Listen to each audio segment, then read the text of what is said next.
오늘 누가복음 23장 13절에서 25절의 말씀을 가지고 우리가 걸어야 할 인생 여정이라고 하는 제목으로 같이 은혜를 나누고자 합니다. 이스라엘의 스캅이고 역사학자인 유발 하라이라고 하는 사람이 있습니다. 이 사람이 쓴 기사가 최근에 큰 이슈가 되고 있습니다.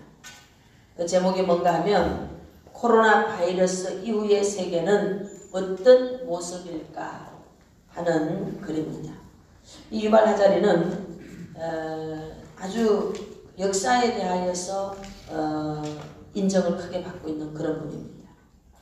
그가 이렇게 말해요. 이 폭풍은 지나갈 겁니다. 지금 우리가 내리는 선택이 앞으로 오랜 시간 우리의 인생을 결정할 수 있습니다. 우리는 신속하고 단호하게 행동해야 하지만 동시에 우리 행동의 장기적인 결과를 고려해야 합니다. 인류는 생존할 것이며 우리 대부분은 여전히 살아있을 것입니다. 그러나 전혀 다른 세상에 살게 될 것입니다. 단기적 비상조치로 시작된 많은 것들이 장기적으로 정착하게 될 것이기 때문입니다. 여러분, 위의 글처럼 그는 역사학자이기 때문에 이미 많은 결과물들을 보았습니다. 그래서 이렇게 강조합니다. 지금 우리의 선택이 앞으로 오랜 시간 우리의 인생을 결정할 수 있습니다. 이것이 코로나 바이러스 이후의 세계라고 하는 기사 중에 부제목이기도 합니다. 우리의 지금 선택이 앞으로 오랜 시간 동안의 인생을 결정할 수 있다. 굉장히 중요한 내용입니다. 어쩌면 오늘 우리가 살고 있는 현실은 어제 또는 과거에 내가 선택한 결과들입니다. 또한 지금 선택하는 그것이 앞으로의 우리 인생을 결정하게 될 겁니다. 그래서 매 순간순간의 선택, 위급하고 다급하지만 매 순간순간 선택에 최선을 다하고 그게 하나님 앞에 심사숙고하는 은혜가 여러분과 저에게 있기를 축복합니다. 아멘. 사랑하는 성도 여러분, 우리는 지금 모두 어려운 시간을 살고 있습니다. 그러나 여러분, 너무 크게 염려하지는 마십시오. 이미 여러분과 저는 최고와 최상의 선택을 하신 분들인 줄로 믿습니다. 그것이 무엇인가 하면 예수님 믿기로 결심하였고 선택했습니다. 그리고 예배드리고 기도하고 헌신하는 삶으로 잘 살아오셨어요. 또한 앞으로 그렇게 살겠다고 결심한 분들이 바로 오늘 이 자리에 있고 이 방송을 듣고 있는 줄로 믿습니다. 성경 이사야서 41장 10절 말씀에 보면 이렇게 말합니다. 두려워하지 말라. 내가 너와 함께함이라. 놀라지 말라. 나는 내 하나님이 됨이라. 내가 너를 굳세게 하리라. 참으로 너를 도와주리라. 내 의로운 오른손으로 너를 붙들어 주리라. 아멘. 저와 여러분들이 믿는 그 하나님은 살아계신 하나님인 줄로 믿습니다. 그 하나님께서 모든 인류의 죄를 담당하기 위해서 특별한 선택을 하셨어야 합니다. 그것이 무엇인가 하면 한 분밖에 안 계신 하나밖에 없는 아들입니다. 독생자 외아들 그 예수 그리스도를 십자가 그것도 그냥 가볍게 내놓는 게 아니에요. 비참한 자리에 처참한 자리에 그런 자리에 하나밖에 없는 아들을 내어놓습니다. 왜 내어놓느냐? 바로 저와 여러분들의 죄 때문에 그렇게 내어놓기로 선택하시고 결단하셨습니다. 결국 독생자 예수님의 십자가의 죽으심으로 말미암아 요한복음 3장 16절에 있는 말씀처럼 하나님이 세상을 이처럼 사랑하사 어떻게? 십자가에 죽이시기까지 하나밖에 없는 그 아들을 십자가에 죽이시기까지 우리를 사랑하사 할렐루야. 이는 저를 믿는 자마다 멸망치 않고 영생을 얻게 하려 하십니다 하는 그 말씀을 이루신 줄로 믿습니다. 그 결과 예수님을 믿기로 선택한 저와 여러분들에게는 영생의 복을 주셨고 또한 이 땅에서도 평안의 복을 주신 줄로 믿습니다. 지금 많은 사람들은 두려워합니다. 많은 사람들은 어찌할 바를 모릅니다. 그러나 주님 안에 있는 저와 여러분들에게는 두려움과 많은 환난과 고통과 고난 여러 가지 어려움이 있지만 그 속에서도 믿는 구석이 있어요. 그게 뭐냐면 예수님을 믿고 있기 때문에 하나님이 절대 나를 버리지 않을 것이다. 할렐루야. 하나님께서 나를 도와주실 것이다. 내 손을 잡아주실 것이다 하는 믿음이 우리 안에 충만하게 있는 줄로 믿습니다. 그래서 그것 때문에 우리는 그 깊은 환난의 밤에도 꿀같이 단 잠을 자고 있고 광야에서도 하나님이 우리에게 밥상을 베풀어 주시고 인생의 밤을 만난 그 밤중에도 노래하게 하는 은총을 우리는 매일매일 누리고 있는 줄로 믿습니다. 할렐루야. 오늘도 이 평안, 이 평강의 축복이 저와 여러분들에게 넘치게 있는 줄로 믿습니다. 특별히 오늘은 종려주일입니다. 예수님을 선택한 우리가 걸어가야 되는 길이 있음을 여러분들에게 말씀드리고 싶어요. 제가 오래전에 성경을 쭉 묵상해 나가다가 하나의 큰 깨달음을 얻게 된 것이 있어요.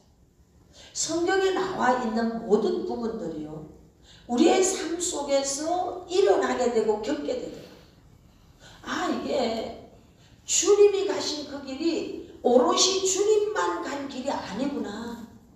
우리가 못 깨닫고 몰라서 그렇지 우리도 그 길을 걸었고 걸어가야 되는구나. 이것을 발견하게 됐어요. 그래서 성경을 창세기에서 계시록까지 한 부분 어떤 과정들이 있어요. 그것을 전부 따로 빼내가지고 연구를 해보니까 거기에 주님이 먼저 우리에게 롤모델이 돼서 걸어가신 길들이 곧 우리의 길이라는 것이 더 확실하게 드러나 있습니다. 그래서 내가 왜 이 일을 겪고 있지? 내가 도대체 왜 이런 일을 겪어야 돼?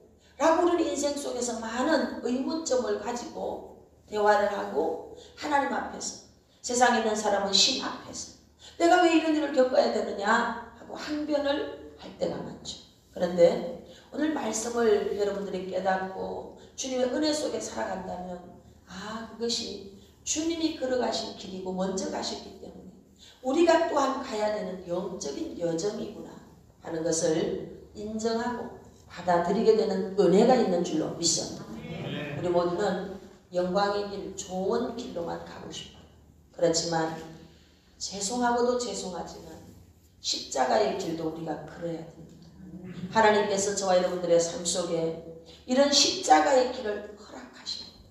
그 길을 통해서 우리는 성숙하게 되고 원숙하게 되고 배려하게 되고 내려놓음을 배우며 주님의 마음을 가지게 되고 주님이 가지고 있는 그 눈으로, 주님의 그 시선으로 모든 환경과 사건과 상황들을 해석하게 되는 줄로 믿습니다. 그래서 첫 번째로 주님은 그 십자가를 지시기 위해서 이 종려주일이 지나고 이 과정을 통과하면서 도대체 어떤 일을 하셨을까?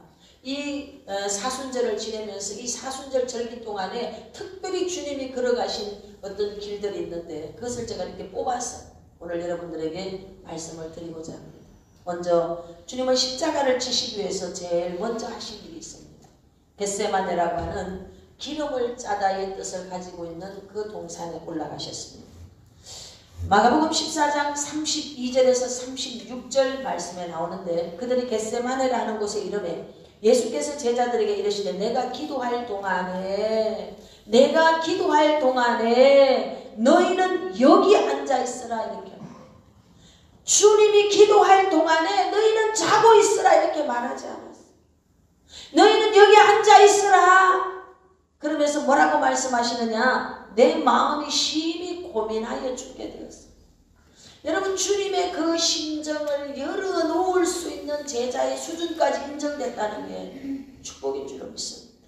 특권이 수없이 많은 무리가 따라다녔는데 그 가운데 너희와 저희의 무리 가운데도 요한, 야고보, 베드로는 8명과 따로 떼서 3명을 또 따로 앉히시면서 그 3명에게 주님의 심정을 그대로 토로하는 거예요. 내가 고민이 된다. 내가 근심이 된다. 다시 말하면 내가 목이 쫄린다. 내가 마음이 두렵다. 내가 힘들다. 내가 죽을 것 같다. 이 심정을 그대로 다 이야기를 하는 것입니다. 그러면서 너희는 여기 머물러 깨어 있으라 이렇게 말해요. 오늘 여러분과 제가 공동체 안에 있습니다. 믿음의 권속이 어려움을 당할 때 함께 심정을 나눌 수 있는 관계가 될 수 있기를 축복합니다.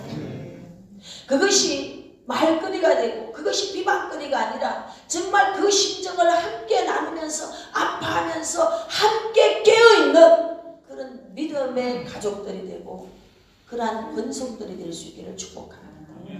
주님이 말씀하셨어요. 나 너무 힘들어. 너희들 내 곁에서 멀리 떠나지 말고 돌 던질 만큼이에요. 그럼 2, 3m밖에 되지 않습니다. 2, 3m밖에 되지 않는 그 거리에다가 그들을 두고 너희는 깨어있어.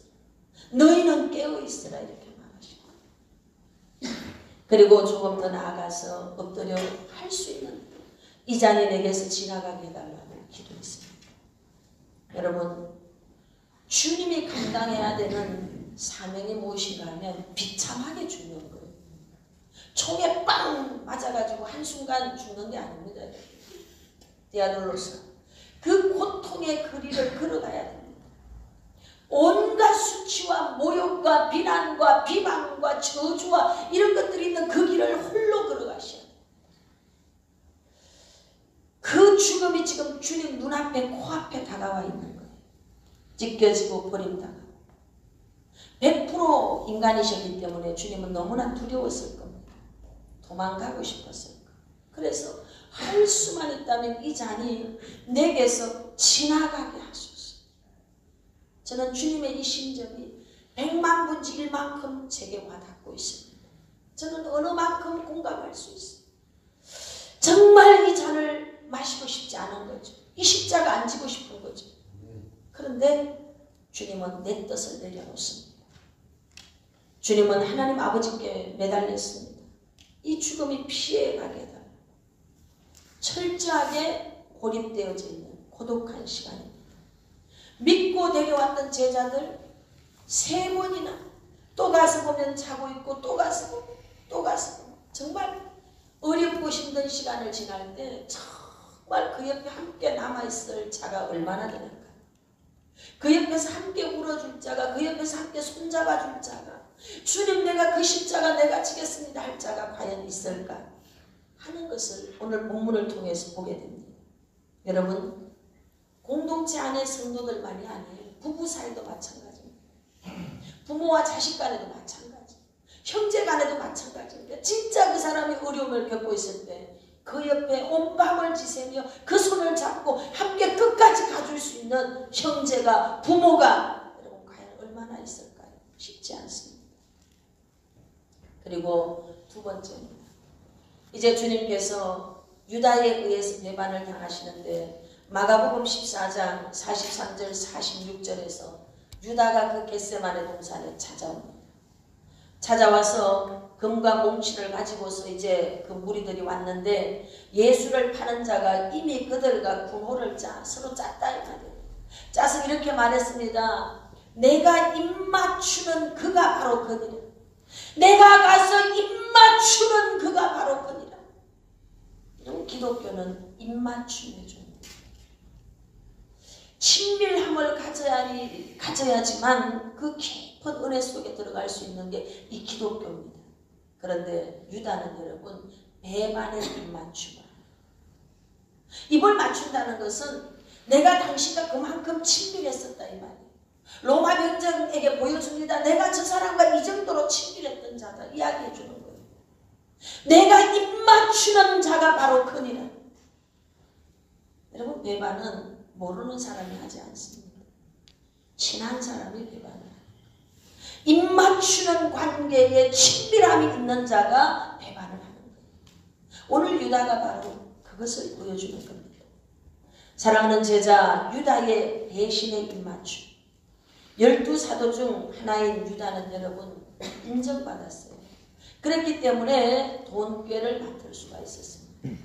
그런데 그가 그 겟세마네 동산 기름을 짜내는 그 기도를 하고 있는 주님, 그 주님이 계신 그 동산에 와서 주님을 은전 30을 배신의 입맞춤으로 팔아버립니다. 여러분 주님의 마음을 말로 표현할 수가 없을 것입니다. 그런데 주님은 담담히 그 모든 것들을 받아들입니다. 우리도 살아가다 보면 가까운 사람에게서 배신을 당하게 될 때 있습니다. 깊은 상처를 받습니다. 비록 상대방은 배신이 아니다라고 말할 수 있어요. 그럴지라도 다른 한쪽에서는 배신으로 여겨지는 사건들이 있습니다. 그 아픔은 말로 표현할 수가 없습니다. 믿고 있던 사람에게 발등 찍히고 아끼던 사람에게서 부당한 대우를 받을 때 치유받을 수 없을 만큼 상처가 큽니다. 그 일로 우리들의 마음은 빗장을 닫아서 걸어놓을 때가 많습니다. 때론 유다와 마찬가지로 배신의 유혹을 물리치지 못할 때가 또한 있습니다. 도리에 어긋나고 해서는 안 되는 일이라 생각합니다. 추미와 신의를 버리는 일이요 사랑을 버리는 일이라고 생각합니다. 그럼에도 불구하고 살아남기 위해서 이간질하고 비난하고 약함 때문에 무지함 때문에 배신의 유혹에 넘어가기도 합니다. 그러나 여러분 유다처럼 우리도 배신하기도 했고 배신당하기도 했어요. 그러나 여러분 유다처럼 포기하지 마십시오. 하나님은 언제든지 저와 여러분들을 용서하실 수 있는 분입니다. 그 어떤 것도 용서하실 수 있습니다. 유다처럼 여러분들이 스스로 자신을 포기하여서 비참함으로 가는 그런 일이 없기를 바랍니다. 세 번째, 마가복음 14장 60절에서 65절에 보면 예수님 제사장들과 공회 의원들에게 신문 받고 있는 모습이 나오고 있습니다. 여러분 그 대제사장이나 공회 의원들의 목적은 한 가지예요. 뭔가 하면 예수님을 제거하는 겁니다. 오늘 저와 여러분들이 살아가는 동안 많은 비난과 박해, 핍박 여러 가지 것들이 옵니다. 우리가 예수님을 믿는다는 것 때문에 받아야 되는 많은 어려움들이 있어요. 근데 그들 뒤에 누가 있느냐? 사단이 있어요. 그들의 목적은 하나입니다. 너를 제거해야 돼. 네가 지금 믿음의 사람으로 일어나는데 네가 믿음의 사람으로 일어나지 못하도록 너를 싹을 잘라야 돼. 이게 그들의 목적입니다. 육신의 눈으로 보고 그 사람을 미워해서는 안 돼요. 네 뒤에 음모론자가 있구나. 네 뒤에 음모를 꾸미면서 나를 넘어지게 하는 악한 사탄의 세력이 있구나. 이걸 여러분 깨달아야 됩니다. 그들은 어떤 무시를 대해서라도 죄 없는 예수를 죽이기 위해서 혈안이 되어 있습니다. 바로 우리들을 향해서도 동일합니다. 여러분과 제가 어려움을 당할 때 아무도 방패막이가 없어요. 도와주는 사람이 없습니다. 오히려 거짓의 탈을 쓴 대제사장 공회의원들만 우리 주변에 아주 절비하게 많습니다. 손가락질하고 정죄하고 그렇게 합니다. 세월이 지나는 보면 그때 우리가 정죄하고 손가락질했던 그 일이 얼마나 부끄러운지 깨달아질 때가 있습니다. 여러분 모든 일에 너무 경솔하지 말아야 되겠다는 생각을 합니다. 할 수만 있다면 이 잔이 내게서 지나가기를 원하였던 주님도 이 극심한 이 비난과 정죄와 저주의 자리에서 고민했습니다. 그 주님은 자신을 위해서라기보다 모든 인류를 향하였어요. 자신을 내어드리는데 하나하나를 수용해 가기가 굉장히 버거웠을 것 같아요. 매를 맞는 고통, 그것도 찢어지게 아프지만 사랑했던 사람들, 존중하며 따라왔던 무리가 하나 둘 셋 넷 모두 일제히 주님을 비난하고 저주합니다. 그것을 주님이 바라봐야 돼요. 얼마나 힘들었겠어요. 오늘 이 자리에 있는 저와 여러분들이 이런 자리에 서기도 합니다. 어제 함께 즐겁게 웃던 그가 오늘 등 뒤에서 칼을 꽂아대는 그런 배신자로 보일 때가 있습니다. 이게 우리 인생의 현실이더라는 거죠. 그래서 여러분과 제가 끝까지 주님을 붙잡지 않으면 우리는 승리할 수가 없습니다. 네 번째로 신문을 받고 계시는 주님. 그런데 베드로는 3번씩이나 부인을 합니다. 누가복음 22장 54절에서 62절에 보니까 베드로가 그 계집종 비자의 말에 아니라 나는 그를 모른다 저주까지 하면서 3번 부인했는데 그때 새벽 닭이 우는 거예요. 주님의 눈과 눈이 마주쳤어요. 여러분 얼마나 처절한 시간입니다.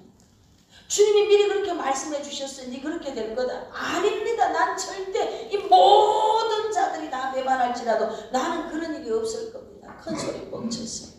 그런데 그대로 주님이 그렇게 말한 그대로 베드로가 3번 부인한 마지막 저주까지 하는데 새벽달이 우는데 그때 기억나는 거예요. 눈을 들어서 십자가에 못 박히는 주님을 바라보는데 주님은 이미 베드로를 보고 계셨어요. 눈이 마주친 거. 베드로는 죽음이 두려워서 스승이신 예수님을 3번씩이나 모른다고 했습니다. 여러분 그때 베드로의 심정이 어땠겠습니까? 우리의 삶의 여정 속에는 끝이 보이지 않는 암흑과 같은 터널을 지나갈 때가 있습니다. 주님이 나를 모르는 것 같고 버린 것 같고 모든 것이 거짓말 같고 길은 보이지 않고 막막하기만 합니다. 주님을 부인하고 싶습니다. 도대체 이럴 때 주님은 어디 계십니까? 내게 와서 좀 말씀 좀 해주세요. 왜 내가 이런 상황을 겪어야 됩니까? 라고 항변을 합니다. 그런데 주님은 아무런 대답을 하지 않죠. 깜깜한 터널, 영혼의 깊은 밤을 지나게 됩니다. 그럴 때 여러분 연민의 찬눈을 가지고 우리를 보고 계시는 그 주님을 기억하시길 바랍니다. 우리가 넘어지고 자빠지고 몸부림치고 비난하고 저주하고 온갖 짓을 다 하고 있습니다. 그래도 주님은 우리를 책망하는 눈으로 보는 것이 아니고 긍휼히 여기는 눈으로 우리를 보고 있습니다. 여러분 이제 주님께서 저와 여러분들에게 반드시 새날을 주신다는 것을 깨달으시고 찬란한 새 아침을 맞이하기 위해서 끝까지 주님을 바라보고 가시길 바랍니다. 이 주님이 걸어가신 디아돌로사 그 길 사순절 동안 겪게 되셨던 이 모든 일들이요 여러분 우리의 삶 속에 한 번, 두 번 혹은 몇 번씩 다 겪었던 일이고 겪게 될 일들입니다. 그때 주님을 기억하셔야 돼요. 아 주님 그때 이렇게 하셨다. 우리가 어떤 어려움을 겪을 때 이럴 때 주님이라면 어떻게 하실까 묵상해 볼 수 있기를 바랍니다. 5번째로 누가복음 23장 20절에서 25절에 보면 베드로가 이제 3번을 부인을 합니다. 그 다음 빌라도에게 사형 은도를 받습니다. 여러분 예수님의 도움을 받았던 그런 자들이 이제 빌라도가 말합니다. 내가 보니까 이 사람 죄가 없다. 그래서 이제 이런 절기가 되면 한 사람씩 석방을 시켜주는 전례가 있으니까 내가 누구를 낳아주면 좋겠느냐. 여러분 이 빌라도는 예수님을 석방시켜주고 싶었어요. 그래서 저들이 원하면 그렇게 해주려고 생각하고 이렇게 말을 선포했는데 그 수없이 많은 무리가 강도요 포악해요 너무나 악한 바라바를 그들이 구하는 거예요. 그것도 누구 앞에서? 주님 앞에서. 그리고 이렇게 말합니다. 바라바 온 군중이 미친 듯이 바라바를 구합니다. 상상도 할 수 없는 일이 일어났습니다. 이런 일이 우리의 삶 속에도 있어요. 저는 도저히 인격적으로 안 돼 있어. 저 사람은 정말 안 돼. 그런데 군중이 누구를 원하는가 하면 바라바를 원합니다. 예수님은 여러분 그 성난 군중들의 모습을 바라봅니다. 모두가 사탄이 종이 되어서 분별력을 잃어버리고 그리고 모두가 현혹되어서 바라바를 청하고 있는 그들을 볼 때 얼마나 주님의 마음이 안팎했어요. 어제까지만 해도 아니 그제까지만 해도 쫓아다녔던 그들 빈들까지도 쫓아오고 강을 건너서도 쫓아오고 주님이 가시는 곳이라면 어디든지 때를 지어서 따라다녔던 그들이 이제는 입을 모아서 내가 누구를 하나 살려줄 수 있다. 내가 한 사람을 석방시켜줄 권한이 있다. 그러므로 너희가 청하는 사람을 내가 놔주겠다. 왜? 빌라도가 생각할 때 이곳에 있는 많은 무리들은 저에게 떡도 얻어먹었고 병든 자도 고침받고 죽은 자도 살아나고 모두 친인척 관계에 있어. 다 은혜를 입었고 혜택을 받은 자들이에요. 그래서 생각하기에 인간적으로 생각해도 저들은 이제 예수님을 낳아달라고 할 것이다 생각한 거죠. 그런데 안타깝게도 마지막 절대절명의 시간에 누구를 선택하느냐? 바라바를 선택해요. 이게 여러분 예수님만 겪은 일이 아닙니다. 오늘 이 자리에 있는 저와 여러분들의 삶 속에 이런 일을 겪었고 겪게 될 것입니다. 정말 선택해야 되는 정말 바르게 분별해야 되는 그 시간 주님을 선택할 수 있기를 축복합니다. 그 많은 사람들이 예수님을 십자가형을 청하라고 막 소리를 지릅니다. 예수님은 여러분 십자가에 비참하게 죽었습니다. 만약에 이제 이런 주님이 십자가의 죽음을 겪지 않았다면 우리의 고통을 모를 거예요. 또 우리는 주님의 십자가 고통 때문에 신적 교환의 모든 그 자리를 만드셔서 가난이 부유함으로 풀어지는, 저주가 축복으로 풀어지는 은총을 우리가 받고 있는 줄로 믿습니다. 주님의 죽으심을 통해서 깨달은 것은 때때로 받게 되는 부당한 대우들, 부당한 평가, 몰이해, 이런 것들에 대해서도 주님은 아무 말씀을 하지 않았어요. 그 십자가에서 그저 여전히 침묵. 입을 열지 아니하였더라. 입을 열지 아니하였더라. 제가 사순절만 되면 배워지는 게 바로 이런 거예요. 그래도 인간인지라 그게 잘 적용이 안 되는데 노력을 합니다. 그 기가 막힌 어려움을 겪으면서도 입을 열지 아니하였더라. 여러분, 부당한 대우를 당할 때 침묵할 수 있는 저와 여러분이 될 수 있기를 축복합니다. 마가복음 15장 16절에서 20절은 이렇게 말합니다. 주님 사형 은도 후에 채찍질 맞고 가시관을 쓰셨습니다. 예수님은 여러분 금으로 만든 관을 쓰셔도 부족합니다. 군인들이 예수를 끌고 이제 그 언덕으로 뜰 안으로 들어갑니다. 가서 자색 옷을 입히고 가시관을 엮어 씌우고 또 그들에게 주님에게 경례를 합니다. 그리고 뭐라고 하느냐, 유태인의 왕이여 하면서 침을 뱉고 갈대를 가지고 때립니다. 또 자색 옷을 입히고 십자가에 못 박으려고 끌고 다닙니다. 이리저리 끌고 다닙니다. 여러분, 주님은 그들이 던지는 모욕과 굴욕과 이런 모든 것들을, 멸시와 조롱과 이런 것들을 묵묵히 다 받아내셨습니다. 때때로 우리에게 부당한 말이 쏟아질 때가 있습니다. 그럴지라도 상대방의 허물을 정오하지 않고 용서할 수 있는 저와 여러분이 될 수 있기를 축복합니다. 자신의 아픔이 있었던 만큼 더 큰 성숙한 자가 되어서 다른 사람의 상처를 만져줄 수 있는 너그러움이 저와 여러분에게 있기를 축복합니다. 7번째로 요한복음 19장 17절 말씀에 보면 그들이 예수를 이제 맡음에 예수께서 자기의 십자가를 지고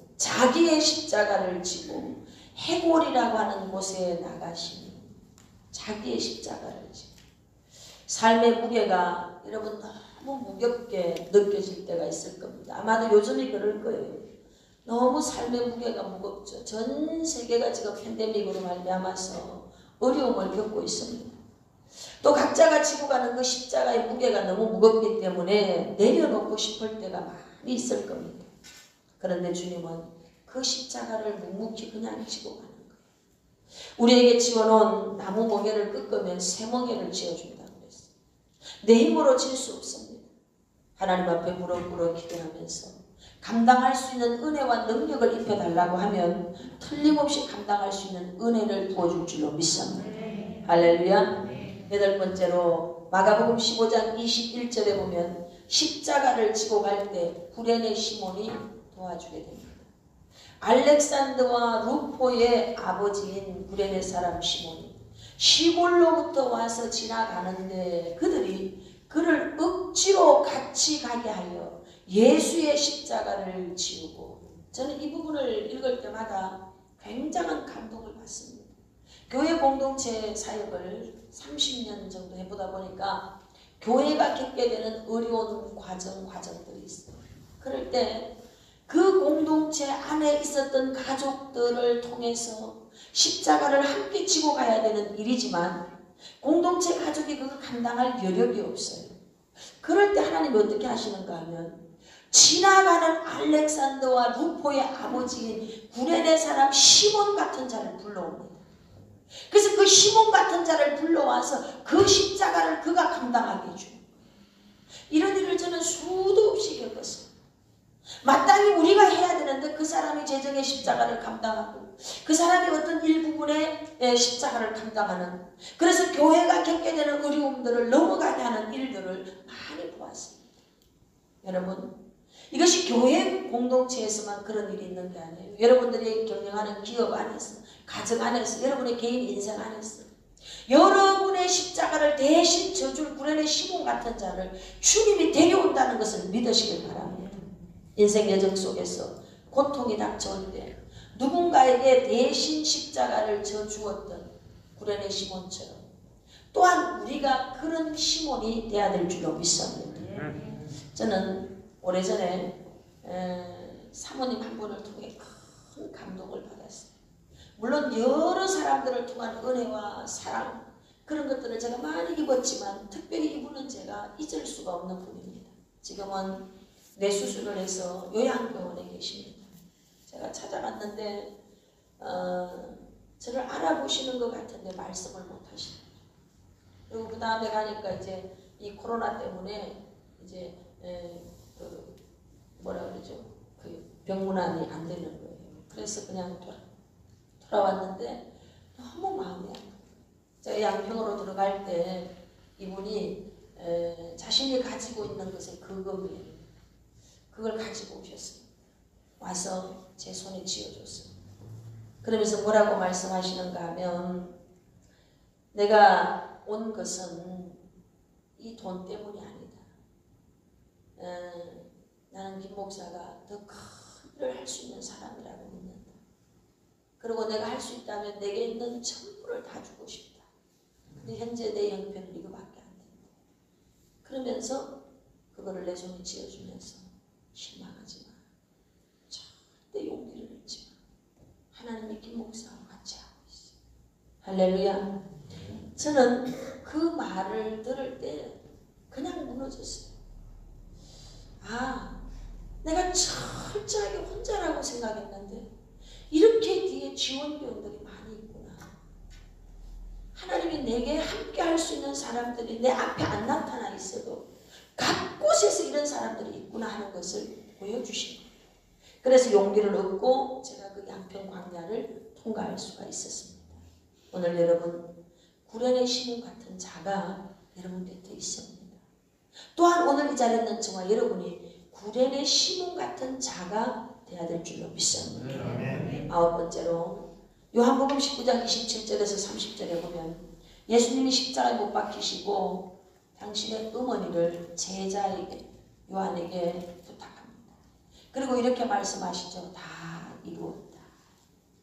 보소서 아들입니다. 이렇게 합니다. 그 어머니 마리아, 육신의 어머니 마리아에게 보소서 아들입니다. 이렇게 이야기해요. 얼마나 감동적입니까? 얼마나 인간적입니까? 아, 나는 사명 감당했어. 그러고 그냥 가시면 되는데 자신이 나왔던 육신의 어머니, 그 어머니조차도 내버려 두지 않고 다 보살피고 배려하고 그리고 울타리가 되어주시고 그리고 가신 거예요.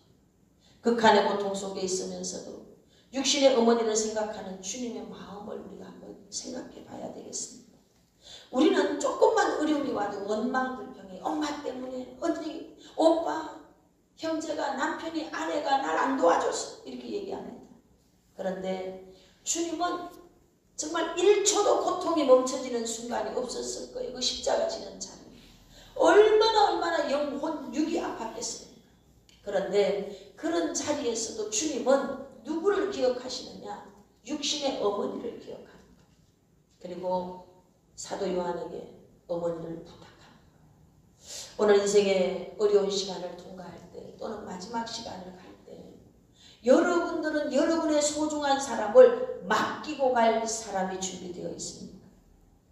이것은 유명한 분의 책 제목입니다. 그대는 맡기고 갈 친구가 있는가. 여러분 인생의 마지막 시간을 맞이할 때 여러분의 자녀를, 아내를, 남편을, 형제를, 누군가를 맡기고 갈 수 있는 그런 사람이 여러분 준비되어 있습니까? 그런 사람이 있다면 여러분은 최고로 성공한 사람입니다. 오늘 이 자리에 있는 저와 여러분들에게는 그 한 사람이 있습니다. 바로 예수 그리스도. 할렐루야. 예수 그리스도에게 여러분의 자녀를 맡기십시오. 남편을 맡기십시오. 여러분들의 부모를 맡기십시오. 아내를 맡기십시오. 여러분의 기업을 맡기십시오. 할렐루야. 틀림없이 주님이 그 손을 잡아주실 줄로 믿습니다. 또한 우리가 어려움을 당한 사람에게 좋은 참으로 울타리가 되어주는 넉넉한 인품을 가진 그런 사람들로 인정되는 삶을 살 수 있기를 축복합니다. 열 번째로 마가복음 15장 43절에서 46절에 보면 예수님이 무덤에 들어가십니다. 아리마대 사람 요셉이 와서 이제 당돌이 빌라도에게 들어갈 예수의 시체를 달라 합니다. 부자의 무덤에 묻힌다 하신 말씀을 그대로 이루셨습니다. 여러분, 주님은 모든 사람들의 시선을 뒤로하고 배반과 아픔과 이 모든 것들을 뒤로하고 이제 주님은 무덤에 묻히셨습니다. 감각이 없어요. 분명히 죽으셨습니다. 여러분, 기절한 거 아니에요. 분명히 죽으셨습니다. 사람들의 기억 속에서 서서히 잊혀져 갈 것입니다. 사람들의 마음의 후회와 아쉬웠던 기억만이 남게 될 것입니다. 시간이 지나갈수록 사람들의 마음속에는 죄책감으로 가득 차게 될 겁니다. 내가 그때 왜 그랬지? 내가 왜 그랬지? 내가 왜 그랬지? 이랬던 죄책감들이 아마도 그들을 더욱더 정죄하고 괴롭혔을 것입니다. 주님은 무덤 속에 고요히 계셨습니다. 하나님께서는 우리들을 때때로 이런 상황 속에 내려놓을 때가 있어요. 사람들에게 고립되게 하시고 배반당하게 하시고 비난과 정죄와 모욕과 수치와 거절과 단절과 이런 걸 겪습니다. 그리고 무덤과 같은 상황을 우리에게 허락하십니다. 죽음의 계절을 지나가게 합니다. 이건 살아있다 말할 수 없어. 이건 죽은 것이야 라고 말할 수밖에 없는 그런 시절을 우리가 지나가게 됩니다. 여러분, 이 무덤 속에서 여러분과 제가 아무리 절규해도 그 절규하는 울음소리를 들을 자가 없습니다. 왜냐하면 이미 죽은 자이기 때문에. 필연적으로 우리 모두 다 이 무덤을 통과해야 됩니다. 그래야만 우리는 부활의 찬란한 그 아침을 맞이하게 되는 줄로 믿습니다. 11번째, 마태복음 28장 1절에서 10절에 보면 드디어 주님이 부활하십니다. 저는 아주 이 장면을 너무 좋아합니다. 여러분, 7 귀신 들렸던 막달라 마리아가 예수님의 시체는 굉장히 여러분 일그러져 있고요. 무섭습니다. 여러분. 온 몸이 피투성이가 되어져 있어요. 그런데 그런 예수님의 시체라도 보기를 원하는 여인들이 있습니다. 그것은 주님이 주신 무엇 때문에 주님을 사랑한 게 아니고 주님 그 자체를 사랑했다는 것을 우리가 알 수 있습니다. 오늘 이 자리에 있는 저와 여러분, 예수님 그 자체를 사랑하십시오. 너희도 다 가려느냐 할 때에 영생의 말씀이 여기 싸우며 우리가 주를 떠나 네게로 가니까. 여러분, 베드로가 그렇게 고백했어요. 그랬던 베드로도 주님을 3번이나 부인합니다. 베드로는 주님이 주는 무엇 때문에 말씀이라고 하는 것을 붙잡았어요. 그런데 막달라 마리아는 그것이 아닙니다. 주님, 나에게 아무것도 안 줘도 괜찮습니다. 나는 주님 그 자체를 사랑합니다. 바로 그런 사랑의 마음의 표현이 오늘 본문에 잘 나오고 있어요. 다른 사람들은 그저 죄책감 속에 그렇게 정죄를 받으면서 있었을 겁니다. 그런데 막달라 마리아와 또 다른 여인들은 모두 안식일 날은 여러분 1km 이상 걸어 다니면 안 됩니다. 주님이 돌아가시던 그날 이미 바로 모든 향료를 준비했을 겁니다. 그리고 계속 해가 지기를 기다렸을 겁니다. 해가 져야지. 저녁 6시가 돼야 안식일이 해제가 됩니다. 해가 지는 시간을 기다려서 바로 어디로 가느냐? 예수님의 빈 무덤. 그것도 여러분 자가용이 있는 거 아니에요. 걸어서 갑니다. 돌로 된 산을 넘어서 그 예수님의 빈 무덤에, 그것도 깨끗한 시체를 보는 게 아니고 흠상궂게 생긴 시체를 보기 위해서 한 걸음에 달려갑니다. 안식 후 첫날 새벽입니다. 가면서 이야기합니다.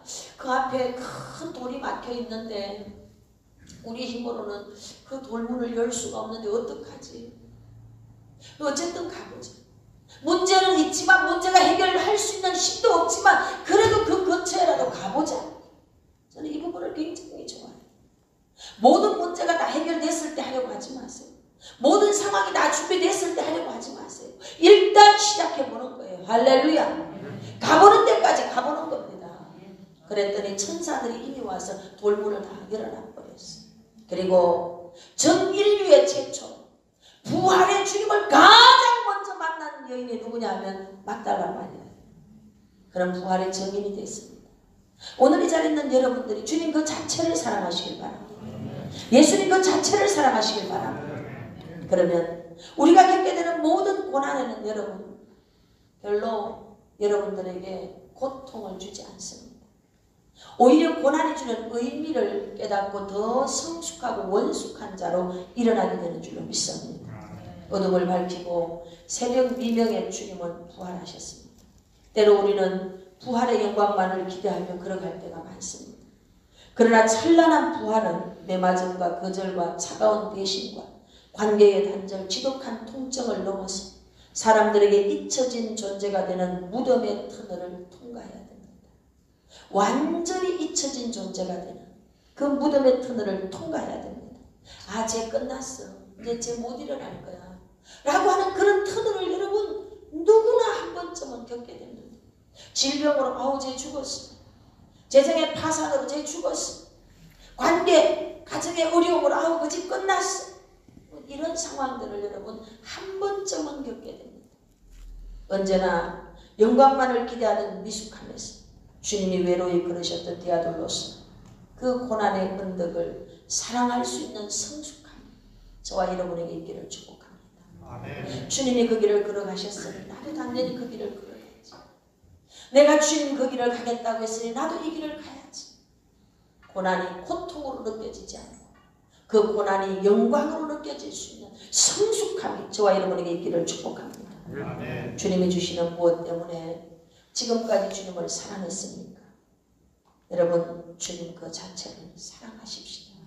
시체라도 만져보겠다고 했던 막달라 마리아의 그 심정이 저와 여러분에게 있기를 축복합니다. 그래서 이제 그는 부활의 첫 증인이 되었습니다.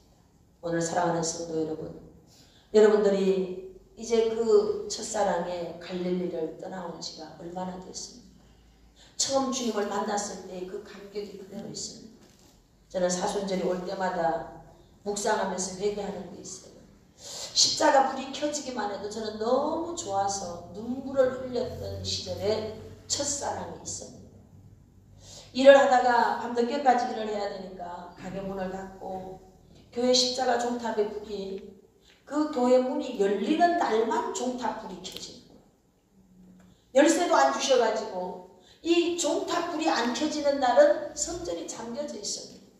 나는 성전에 가서 기도하고 싶은데 이게 문이 잠겨있어.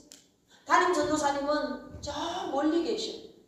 제가 여의도를 다니다가 개척한 수목원교회로 이제 교회를 옮기게 됐습니다. 아, 근데 이분이 멀리 계시니까 오실 때만 이 종탑을 이렇게 켜고 문도 그냥 잠가놓고 성도도 없으니까 그렇게 하셨대요. 근데 저는 교회만 가면 너무 많은 은혜를 받는 거예요. 물론 나중에 열쇠를 받았습니다만은. 그래서 막 빨리 교회를 가고 싶은데 갈 수가 없는 거죠. 매일 십자가만 보는 거예요. 그 십자가 종탑 불이 켜지면 제가 너무 좋아서 막 팔짝팔짝 뛰는 거예요. 아, 오늘 밤에 가서 기도할 수 있다. 대신 빨리 일을 해놓고 밤중에 가서 밤새도록 우는 거예요. 우는 게 기도였어요. 그럴 때 하나님은 저에게 상상할 수 없는 은혜를 부어줬어요. 이 사순절을 지날 때마다 십자가를 볼 때마다 뜨거워졌던 내 마음의 감격, 그것이 식어진 것을 발견하게 됩니다. 오늘 여러분들이 주님을 만났던 때가 있을 거예요. 그때 그 은혜에 열정을 가졌던 태도가 있을 겁니다.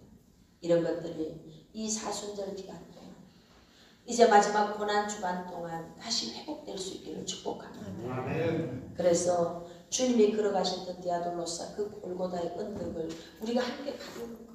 아, 나만 겪는 일이 아니구나. 주님이 먼저 겪으셨고 수없이 많은 그리스도의 사람들이 이 일을 겪는구나. 여러분, 예수님을 믿는 사람만 겪는 거 아니에요. 불신자들도 그 일을 겪습니다. 차이는 뭔가 하면 예수님을 믿는 사람은 고난 속에 하나님의 도우심이 있고 그 속에서 인격적으로 하나님을 만나고 그러므로 더 깊은 성숙을 가집니다. 상처 입은 치유자로 일어나게 돼요. 할렐루야. 그런데 불신자들은 그런 어려움을 겪으면 파선하게 됩니다. 침륜에 물 빠지게 됩니다. 그리고 인격이 파괴돼 버립니다. 피폐해집니다. 다시 일어날 수 있는 용기를 잃어버리게 됩니다. 그리고 가족들을 이제 어려움 속에 몰아넣게 됩니다. 이것이 여러분 현저히 차이가 납니다. 오늘 이 자리에 있는 저와 여러분들이 고난받으신 주님을 마지막 고난 주간 동안 매일매일 묵상하면서 깊은 인격적인 만남을 가지는 은혜가 여러분 모두에게 있기를 축복합니다.